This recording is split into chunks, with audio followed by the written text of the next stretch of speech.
एक छोटा सा सवाल, इन सब के नाम, इन सब चोरों के नाम मोदी मोदी मोदी कैसे हैं? नीरव मोदी, ललित मोदी, नरेंद्र मोदी, और अभी थोड़ा ढूंढेंगे तो और बहुत सारे मोदी निकलेंगे। We are now fighting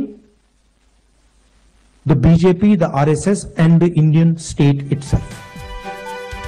Rahul Gandhi পরপর দুটো বক্তব্য শুনলেন।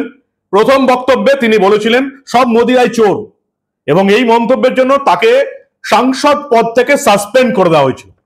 পরবর্তীকালে সুপ্রিম কোর্টে স্থগিতাদেশ নিয়ে এসে তিনি আবার সংসদে প্রবেশ করতে পেরেছিলেন। পরে যে বক্তব্যটা শুনলেন সেটা কয়েক মাস আগের প্রচারে গিয়ে, ভোটের প্রচারে গিয়ে বলেছিলেন আমাদের লড়াইটা শুধু বিজেপি বা আরএসএস এর বিরুদ্ধে নয়, ভারত স্টেটের বিরুদ্ধে, ভারতের বিরুদ্ধে। এই বক্তব্যের জন্য এখন কোর্টে মামলা চলছে। তার সাংসদ পদ আবার সাসপেন্ড হয়ে যায় কিনা সেই নিয়ে বিতর্ক উঠে গেছে। কিন্তু বর্তমানে যে বিতর্কে আমি আপনাদের বলবো, যে বিতর্কে নিয়ে যাচ্ছি, সেটা আরো মারাত্মক। রাহুল গান্ধী দেশের বিরোধী দলনেতা, লোকসভার বিরোধী দলনেতা, যিনি আমাদের আইন অনুযায়ী একজন ক্যাবিনেট মন্ত্রীর পদমর্যাদা পান, ক্যাবিনেট মন্ত্রীর মান সম্মান পান। মোদী সরকারের ক্যাবিনেট মন্ত্রীরা যে পরিমাণ মর্যাদা পান, মান সম্মান পান, ঠিক একই সমপরিমাণ মর্যাদা, মান সম্মান পান দেশের বিরোধী দলনেতা, লোকসভার বিরোধী দলনেতা রাহুল গান্ধী, যেটা গত লোকসভায় ছিলেন বাংলার কংগ্রেস নেতা অধীর চৌধুরী। আপনারা জানেন, যেমন আমাদের পশ্চিমবঙ্গের ক্ষেত্রেও বিরোধী দলনেতা শুভেন্দু অধিকারী পশ্চিমবঙ্গ বিধানসভার বিরোধী দলনেতা, ক্যাবিনেট মন্ত্রীর সমমর্যাদা পান। রাহুল গান্ধী, তাকে নিয়ে বিতর্ক উঠেছে আদৌ তিনি ভারতীয় তো? আর এই বিতর্কের জবাব রাহুল গান্ধী ভারতীয় কিনা সেই জবাব কারা দেবে? সেই জবাব দেবে আবার মোদী সরকার। অভূতপূর্ব অবস্থা, অদ্ভুত অবস্থা।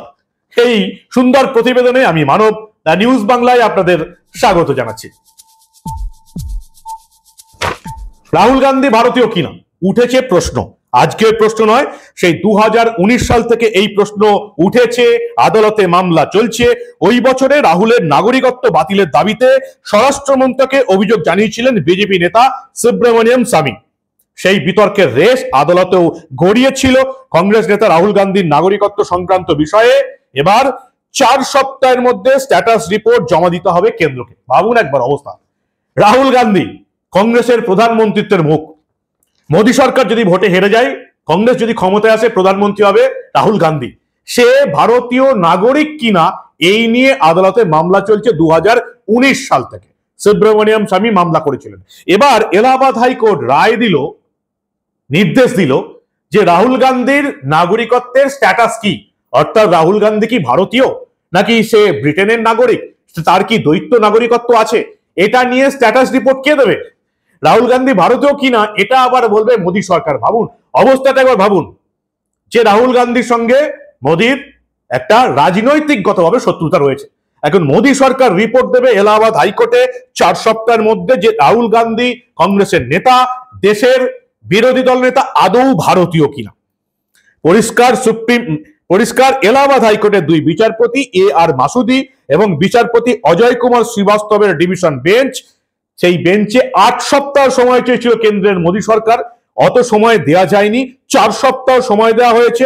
তার মধ্যে বিচারপতি A.R. মাসুদি এবং বিচারপতি অজয় কুমার শ্রীবাস্তবের ডিভিশন বেঞ্চে এলাহাবাদ হাইকোর্টে কেন্দ্রীয় সরকারকে, মোদী সরকারকে রিপোর্ট দিতে হবে রাহুল গান্ধীর নাগরিকত্বের স্ট্যাটাস কি, সে কি ভারতীয়, সে কি ব্রিটেনের নাগরিক, সে কি দ্বৈত নাগরিক। এই স্ট্যাটাস রিপোর্ট দিতে হবে 21শে এপ্রিল এই মামলার পরবর্তী শুনানি।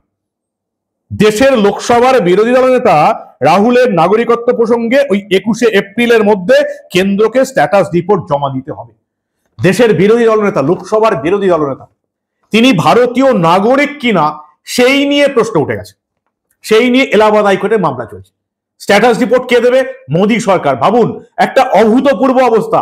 মোদী সরকার রিপোর্ট দেবে রাহুল গান্ধীকে নিয়ে, সে আদৌ ভারতীয় কিনা। বিজেপি নেতা সুব্রমণিয়াম স্বামী 2019 সালে এই নাগরিকত্ব বিতর্ক তুলে ধরেন। সেই সময় সুব্রমণিয়াম স্বামী কেন্দ্রীয় স্বরাষ্ট্রমন্ত্রীকে অভিযোগ জানান রাহুলের বিরুদ্ধে। তার দাবি ছিল কি, তিনি কাগজপত্র খাতায় কলমে প্রমাণ করেছিলেন যে ব্রিটেনের প্রশাসনের কাছে জমা দেওয়া কিছু নথিপত্রে রাহুল গান্ধী নিজেকে ব্রিটিশ নাগরিক বলে জানিয়েছিলেন, ঘোষণা করেছিলেন। পরে এই নিয়ে এলাহাবাদ হাইকোর্টের দ্বারস্থ হন বিঘ্নেশ শিশির নামে এক বিজেপি কর্মী। আইনি খবর পরিবেশনকারী ওয়েবসাইট লাইভ ল অনুসারে হাইকোর্টে কেন্দ্র জানিয়েছে রাহুলের নাগরিকত্ব সংক্রান্ত বিষয়টি বর্তমানে বিচারাধীন রয়েছে। এই বিষয়ে অবস্থান জানানোর জন্য আদালতের কাছে আরো সময় চান ডেপুটি সলিসিটর জেনারেল সূর্যভান পান্ডে। তবে বিচারপতিরা 4 সপ্তাহ সময় দিয়েছেন 21 এপ্রিল পরবর্তী মামলার ডেট এলাহাবাদ হাইকোর্টে। সেই সময় মোদী সরকারকে রিপোর্ট দিতে হবে রাহুল গান্ধীর নাগরিকত্বের স্ট্যাটাস কি। এমনিতেই ওই যে বললাম, একটা বিতর্কে রাহুল গান্ধীর সাংসদ পদ খারিজ হয়ে গেছিল, আরেকটা ভাষণে রাহুল গান্ধীর সাংসদ পদ এখন খারিজ হওয়ার মুখে, এই নিয়েও বিতর্ক চলছে। কি মন্তব্য করেছিলেন রাহুল গান্ধী? ভারতের বিরুদ্ধে লড়াই ঘোষণা করেছিলেন, শুনুন আপনারা। I'd like to say one last thing, that do not think that we are fighting a fair fight. There is no fairness in this. If you believe that we are fighting a political organization called the BJP,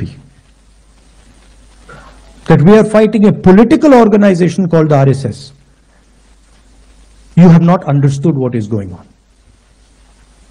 The BJP and the RSS have captured every single institution of our country. We are now fighting the BJP, the RSS and the Indian state itself. Allahabad হাইকোর্টে BJP নেতা সুব্রমণিয়াম স্বামী সমস্ত কাগজপত্র দিয়ে নথি দিয়ে এটা দেখিয়েছিলেন যে ব্রিটেনের এক সরকারি আধিকারিক তাকে জানিয়েছিলেন কংগ্রেস নেতা রাহুল গান্ধী নিজেকে ব্রিটিশ নাগরিক হিসেবে বর্ণনা করেছেন একটা নথিতে। সেই নথি এলাহাবাদ হাইকোর্টে জমা পড়েছে। ভারতের আইনে দ্বৈত নাগরিকত্ব রাখার অনুমতি দেয় না, সে কথা উল্লেখ করে রাহুলের পাসপোর্ট বাতিলের দাবি করেছিলেন সুব্রমণিয়াম স্বামী। এবার কি হবে? 21 এপ্রিলের মধ্যে মোদী সরকারকে রিপোর্ট দিতে হবে। মোদী সরকার কি রিপোর্ট দেবে? রাহুল গান্ধী ভারতীয় নাকি ব্রিটেনের নাগরিক, নাকি তার দ্বৈত নাগরিকত্ব আছে? আমরাও অপেক্ষায় আছি যে কেন্দ্র সরকার রাহুল গান্ধীর নাগরিকত্ব স্ট্যাটাস নিয়ে এলাহাবাদ হাইকোর্টে কি রিপোর্ট দেয়। আপনারা কি বলেন?